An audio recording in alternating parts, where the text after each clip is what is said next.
With the whole chess world talking about nothing but Magnus Carlsen and Hans Niemann right now, we've got to take a look back at some of the chess games they've played against each other this year. So this is their round 4 game taken from the Meltwater event, the FTX Crypto Cup. This was back in the day when Hans and Magnus were actually playing chess against each other. Magnus wasn't resigning on move 2.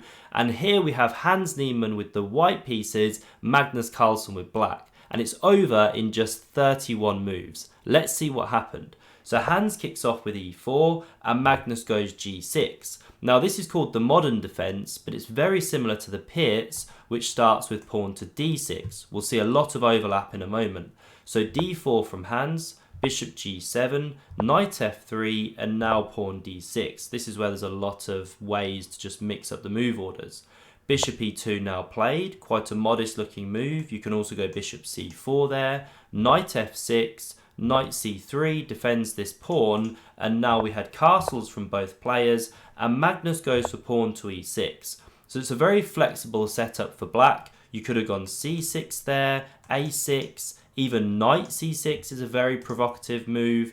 And now Hans wants to play pawn to e5, take even more space, but he first goes pawn h3. This is to stop the knight from hopping into g4 after this e5 stuff.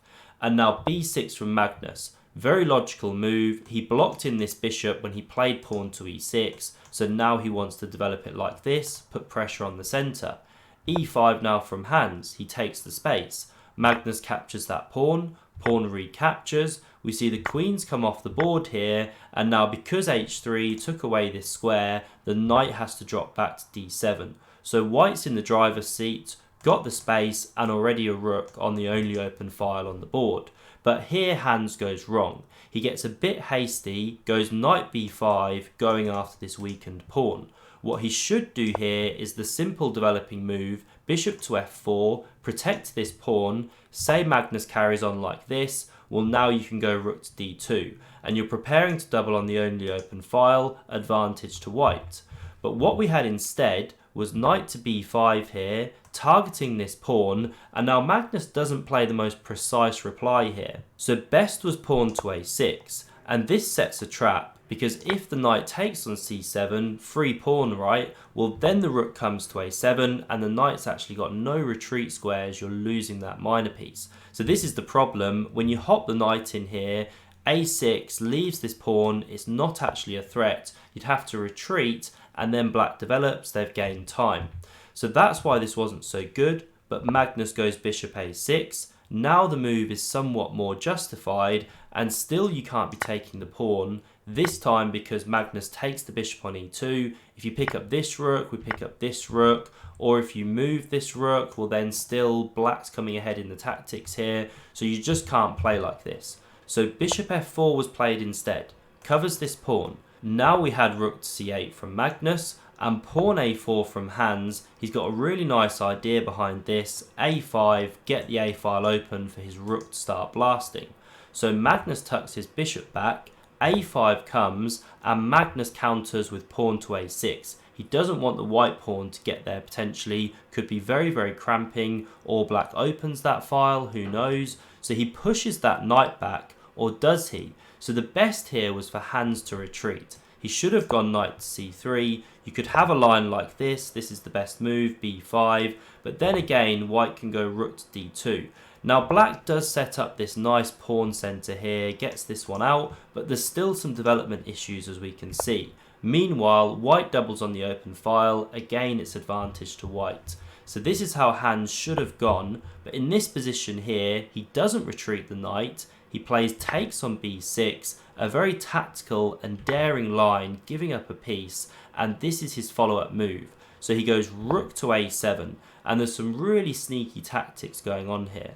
So the bishop is attacked. Well, what if we look at the simple move of trying to save that bishop, say you go bishop to c6? Well, now the pawn can kick on, forking both of these rooks, and you're actually about to make a queen here. It's just awful, all gone. And if you take, by the way, this is the best move, well then you win your piece back, and white's doing well in that position. So saving the bishop like that is no good.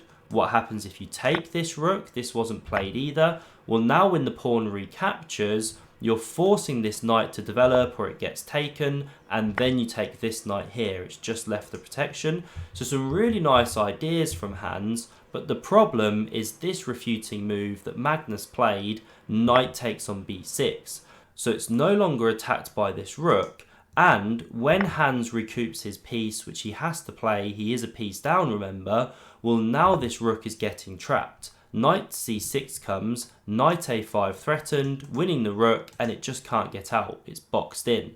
So Hans picks up a pawn here, knight a5 from Magnus. We had takes on b6. What else to do? You want to get some material for that dead rook. The pawn recaptured, and now the knight hits d4. It protects this c2 pawn from the rook, and also looks to bounce in here. So although Magnus is better here, being in an exchange up, we do have an extra pawn as the white pieces here for Hans, and he's got this bishop pair. So not simple. Magnus goes knight to c4, targets this pawn, but also targets this pawn. So that's why you can't say go pawn to b3, then we're picking up here. So instead knight c6 was played, defends this pawn, and also looks to check on e7 here. So the bishop drops back, covers that check, and now pawn b3, kick that knight. Another option here was to take the knight. We'd have this exchange, you could drop the bishop back, and okay, you've got the bishop pair, a pawn. Again, there's some chances here for white, but I guess Hans wanted to keep pieces on the board. Instead, he goes b3, although in this line, Magnus can now pick up that bishop pair. So pawn c4 now played, and Magnus sliced off the bishop. He didn't have to do this. He could have gone knight c2 to b4. That's actually the computer's preferred move. But he chops off here, very logical, although interestingly, there's still very good chances for white here because of this very powerful knight on c6. So the rook now invaded, hits this pawn, and now this was the last chance for Hans to keep the position complicated and tense, so he should go pawn to b4. Then this rook is still free for action here, this bishop could still be dangerous on these dark squares, and the knight's still a bit of a monster here. Okay, game goes on, black's still a bit better, but this was the way to go. But instead, after rook to a3, Hans defends like this, and now the bishop can come to c5. There's no b4 anymore, or you lose the rook here, and so there's a lot of pressure now coming down on this f2 pawn against the white king. So bishop g5 was played by Hans. He wants to get onto these dark squares, something like this if he possibly can. Now we had this rook coming to the a file. Pawn g4 gave the king some room. Now we had rook to a2, hits this pawn, and again the only move to keep any semblance of hope in the game was the weird looking bishop to d2. So it cuts the attack, but most importantly, you leave this rook on the d file, you keep some of the attacking threats alive. The problem with rook to f3 here is that now when this rook attacks this pawn, king g2 was played, this rook doubles, and there's just so much pressure here, plus the white counterattack is just non-existent. There's no longer any threats to check along the back rank, like there was when the rook's on the d file. So the bishop came back to h4, covers this pawn, but now g5 from Magnus, overloading that bishop, because if you capture, we're crashing through here, or you take with the bishop, not sure which is best, both very good. Now we had bishop to g3 instead though, it didn't take on g5, so it covers that pawn, but we can see the problem here. Hans is just completely backpedaling, and after rook a3, about to mop up this pawn, here Hans simply resigned. You can't save the pawn, then this one drops too, and this outside passer will be winning the game. So brutal game there from Magnus, winning with the black pieces. If you're not sure of all the drama on this one and want to catch up on it, then do check out the cheating scandal video on screen. And if you want to see the game that these guys infamously played at the Sinkfield Cup, you can check that one out too with the links here. Thanks for watching and hope to see you again soon.